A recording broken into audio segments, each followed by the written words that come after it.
Hello friends, आज हम explain करने वाले हैं कैस्टल के चैप्टर नंबर 26 को। पिछले चैप्टर के लास्ट में हमने देखा किम शिन पूरी लॉबी को डिस्ट्रॉय करके पहुंचता है किम जे-हुन के ऑफिस में, जिसे देख जे-हुन के पसीने छूटने लगते हैं। फिर किम शिन बोलता है बहुत समय बाद मुलाकात हुई, 10 साल बीत गए किम जे-हुन।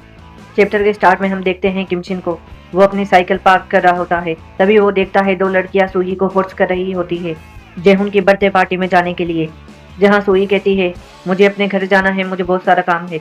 हम देखते हैं जे-हुन भी वहीं अपने दो दोस्तों के साथ खड़ा होता है। फिर वो दोनों लड़कियां सूही से बोलती है तुम एक दिन के लिए भी अपना काम नहीं छोड़ सकती, हम पार्टी के बाद तुम्हें तुम्हारे घर ड्रॉप कर देंगे। आज जे-हुन का बर्थडे है और उसने हमें इनवाइट किया है और उसने कहा है तुम्हें साथ लाने के लिए। अगर तुम नहीं चलोगी तो हम तुमसे कभी बात नहीं करेंगे। अब हम देखते हैं जे-हुन का दोस्त उन लड़कियों को साइड करके सूही का हाथ पकड़ के बोलता है बहुत हो गया तेरा, क्या तू अपने आप को कोई सेलिब्रिटी समझती है? चल हमारे साथ। जब जे-हुन तू जैसी लड़की को इनवाइट करता है तो तुझे भी उसका इनविटेशन एक्सेप्ट कर लेना चाहिए चुपचाप। अब हम देखते हैं किम शिन उस लड़के से बोलता है सेंगहुन उसे छोड़ दो वरना तुम्हें मुझसे फाइट करनी पड़ेगी। ये सुन के सेंगहुन बोलता है फाइट और वो भी मुझसे? क्या कमीने तेरा दिमाग खराब हो गया है? अब जे-हुन बोलता है तो तू लड़ना चाहता है हमारे साथ? फिर हम देखते हैं जे-हुन और उसके दोस्त किम शिन को एक कमरे में ले आते हैं, जहाँ जे-हुन का दोस्त बोलता है बहुत बहादुरी दिखा रहा था ये लड़कियों के सामने, इसे तो आज अच्छा सबक सिखाएंगे। अब जे-हुन बोलता है अगर तू आज यहाँ जीत गया तो मैं तुम्हें यहाँ से सही सलामत जाने दूंगा और ये सब भूल जाऊंगा। अब किम शिन सोचता है सूही को तो मैंने बचा लिया, पर मैं यहाँ फंस गया और इनसे लड़ने का मेरे पास अभी कोई रीजन नहीं है। मुझे लगता है मुझे थोड़ी मार पड़ेगी, ये शायद कीमत है एक सम्मानपूर्ण जीवन जीने की। अब हम देखते हैं जे-हुन का फ्रेंड किम शिन पर मुक्का मारता है और किम शिन जमीन पे पड़ता है। फिर वो बंदा बोलता है क्यों कमीने, तू इतने में ही पड़ गया? मैंने सुना था तू लड़ने में अच्छा है, लगता है ये एक अफवाह थी। फिर वो किम शिन पर लाते मारते हुए बोलता है हमारे पास कोई गुलाम नहीं था, लेकिन अब से तू हमारा गुलाम बन के रहेगा क्योंकि तू बहुत ज़्यादा कमज़ोर है। अब किम शिन सोचता है आखिर मैं इनसे मार क्यों खा रहा हूँ, ये एक कचरा है, इन्हें कभी ना कभी तो साफ करना होगा। फादर ने कहा था कि आपको आपकी ताकत का इस्तेमाल तभी करना चाहिए जब आप मुसीबत में हो और अन्याय के खिलाफ लड़ रहे हो। फिर किम शिन उस बंदे के फेस पर एक किक मारता है, तभी उसका दोस्त भागते हुए किम शिन पर एक मुक्का मारता है, बट किम शिन उसे डॉज करके उस बंदे के फेस पे एक जोरदार मुक्का मारता है। ये देख जे-हुन बेसबॉल बैट की किम शिन पर मारने वाला होता है, तभी किम शिन उसे अपने हाथों से ब्लॉक करके जे-हुन के फेस पे एक मुक्का मारता है। हम देखते हैं जे-हुन की नाक से खून निकलने लगता है। अब जे-हुन बोलता है प्लीज रुक जाओ, मेरे पास मत आओ, तुझे पता नहीं मैं किम जे-हुन हूँ, क्या तू पागल हो गया है? अगर तूने मुझे मारा तो तू बर्बाद हो जाएगा, दूर रहे मेरे पास मत आ कमीने। ये सुन के किम शिन बोलता है मुझे परवाह नहीं तू कौन है। अब हमें किम शिन की आवाज़ आती है और यहीं से मेरी लाइफ चेंज हुई और वो सब स्टार्ट हुआ। मैंने सोचा नहीं था कि मेरी वजह से चीज़ें इतनी बदल जाएगी। अब हम देखते हैं वुशोंग कंस्ट्रक्शन की बिल्डिंग को, जहाँ जे-हुन बोलता है भाई तुम मेरे लिए कुछ कर सकते हो। ये सुन के उसका भाई बोलता है श्योर, मुझे बताओ तुम्हें क्या चाहिए, काफ़ी समय हो गया तुमने मुझसे कुछ नहीं मांगा, बताओ वुशोंग कंस्ट्रक्शन के होने वाले प्रेसिडेंट को मुझसे क्या चाहिए। एक बात याद रखना, तुम वुशोंग कंस्ट्रक्शन के होने वाले वारिस हो, इसलिए वुशोंग के वारिस की तरह जियो। अगर कोई आपके रास्ते के बीच मुसीबत खड़ी कर रहा है तो उसे हटा देना चाहिए अपने रास्ते से। अब हमें इसके बारे में बताया जाता है किम ताए-हुन, किम यंग-सुंग का बड़ा बेटा और जे-हुन का बड़ा भाई। अब सीन चेंज होता है और हम देखते हैं किम शिन के फादर के ऑफिस का सीन, जहाँ किम शिन के फादर को डिमोटेड कर दिया जाता है रिश्वतखोरी के आरोप में। अब किम शिन के फादर किम ताए-हा स्माइल करते हुए बोलते हैं मुझे कोई आपत्ति नहीं, मैं हर सजा स्वीकार करूंगा, भले ही वो रियल हो या नहीं। अब हम देखते हैं किम शिन को, वो बोलता है उन्होंने कभी इसका विरोध नहीं किया और उन्हें इतने सालों से नौकरी करने पर आज झूठे आरोपों पर निराशा ही मिली।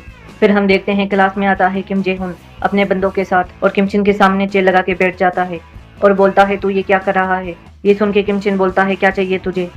अब जे-हुन बोलता है मैंने सुना है तेरे बाप को डिमोटेड कर दिया गया है, वो रिश्वत ले रहा था। तो ये सुन के इतना हैरान क्यों है, ये तो अभी एक शुरुआत है, तेरा पूरा परिवार मुझसे दया की भीख मांगेगा। अब किम शिन सोचता है मेरे फादर इतनी सम्मानपूर्वक जिंदगी जी रहे थे, इस कमीने ने सब कुछ खत्म कर दिया। अब जे-हुन बोलता है अगर तू ये खत्म करना चाहता है और चाहता है कि मैं तुझे माफ़ कर दूँ तो अपने घुटनों पर बैठकर माफ़ी मांग, या फिर तू मेरे जूते भी चाट सकता है। तेरे ऐसा करने के बाद मैं सोचूंगा कि तुझे माफ़ करना चाहिए या नहीं, या फिर तू अपने फादर को नौकरी खोते हुए देख सकता है, मेरा कहना ना मानकर। ये सुन के किम शिन जे-हुन के फेस पर मुक्का मारता है और जे-हुन चेयर के साथ गिरने वाला होता है। तभी किम शिन जे-हुन पर एक और मुक्का मारने के लिए बढ़ता है, बट जे-हुन के दोस्त किम शिन को पकड़ लेते हैं और जे-हुन बोलता है उस कमीने को पकड़ के रखो। फिर हम देखते हैं वो सभी बंदे किम शिन को मारने लगते हैं लातों से, उसके बाद उसे अरेस्ट करवा देते हैं जहाँ किमशिन की आवाज़ आती है। स्टूडेंट में फाइट होना नॉर्मल था, बट पुलिस ने उसकी जगह मुझे अरेस्ट कर लिया, क्योंकि वो पुलिस वाले भी हुशोंग ग्रुप के कुत्ते थे और उन बंदों ने मेरे खिलाफ गवाही दी। इसीलिए मुझे डिटेंशन सेंटर भेज दिया गया, क्योंकि मैं माइनर था। मेरे फादर के अलावा कोई भी मेरे पास नहीं था। उन्हें मुझ पे विश्वास था, इसलिए मुझे बेगुनाह साबित करने के लिए इसलिए उन्होंने हुशोंग कंस्ट्रक्शन पर इन्वेस्टिंग करना स्टार्ट कर दी सीक्रेटली। उन्हें उनकी ऐसी कमजोरी का पता चला जो किसी को पता नहीं थी। उन्हें केस्टल की ऐसी दुखती रक्त मिल गई जिससे वो केस्टल के लिए खतरा बन गए, और इस बात की भनक उस आदमी को पड़ गई, और उस आदमी ने किसी चींटी की तरह मेरे फादर को मार दिया, और वो आदमी था वियकलूचिन। अब हम देखते हैं किम ताइहा के फ्यूनरल को, जहाँ किमचिन उनकी फोटो को देखकर बहुत गुस्से में होता है। अब हमें करंट टाइम का सीन दिखाया जाता है, जहाँ शिन ताइजिन हुशोंग कंस्ट्रक्शन वापस लौटने के लिए निकल गया होता है। अब हमें टाइम दिखाया जाता है जहाँ 15 मिनट बची होती है इस काम को अंजाम देने के लिए। अब हम देखते हैं मिनचुल को, जो कनाइफ से अटैक करा होता है जिनताई पर, और वो सोचता है मेरा बहुत खून बह गया है, अगर ये लड़ाई लंबी चलती है तो मैं खून बहने से मर जाऊंगा। चलो एक स्ट्रेटजी बना के इसे फंसाते हैं। उसके बाएं पैर को आगे लाया जाए, फिर वो जिनताई पर कनाइफ से अटैक करता है और गिरने का नाटक करता है, जिससे जिनताई अपना लेफ्ट पैर आगे कर देता है, लेकिन उसके साथ जिनताई स्पीड से उसके हाथ पर कट मार देता है, जिससे मिनचुल के कनाइफ गिर जाते हैं और जिनताई स्पीड से मिनचुल की गर्दन काट देता है। अब मिनचुल आखिरी सांस लेते हुए बोलता है, मुझे अपने आप पर शर्म आ रही है, उसने अपने लेफ्ट पैर में मुझे फंसा लिया। अब जिनताई मिनचुल से बोलता है, अब तक मैंने जिनसे भी कोरिया में फाइट की है तुम उन सब से बेहतर हो। अब हम देखते हैं ईशोल को, वो सिक्योरिटी के बंदों को मुक्के मार के डाउन कर रहा होता है। फिर वो देखता है उसके और बंदे भी थक गए होते हैं। फिर ईशोल को मैसेज मिलता है, शिन ताइजिन यहाँ आने के लिए निकल चुका है। ये देख के ईशोल सोचता है हमें यहाँ से जल्दी ये सब खत्म करके निकलना होगा। हम देखते हैं अभी भी वहाँ बहुत सारे सिक्योरिटी के बंदे होते हैं। ये देख के ईशोल अपने बंदों से बोलता है, खड़े हो जाओ, हम ऐसे हार नहीं मान सकते। हम देखते हैं वहाँ बहुत सारे सिक्योरिटी के बंदे होते हैं, जिन्हें देख जिनताई अपना चश्मा उतारते हुए बोलता है, ईशोल गोरिल्ला तैयार हो जा, हमें यहाँ से जाने वाले हैं इन सबको खत्म करके। हम देखते हैं जिनताई बहुत गुस्से में होता है, और अब स्टार्ट होने वाला है जिनताई का दूसरा रूप, यानी सोरो का, और इसी सीन पे चैप्टर खत्म हो जाता है। मिलते हैं नेक्स्ट चैप्टर में।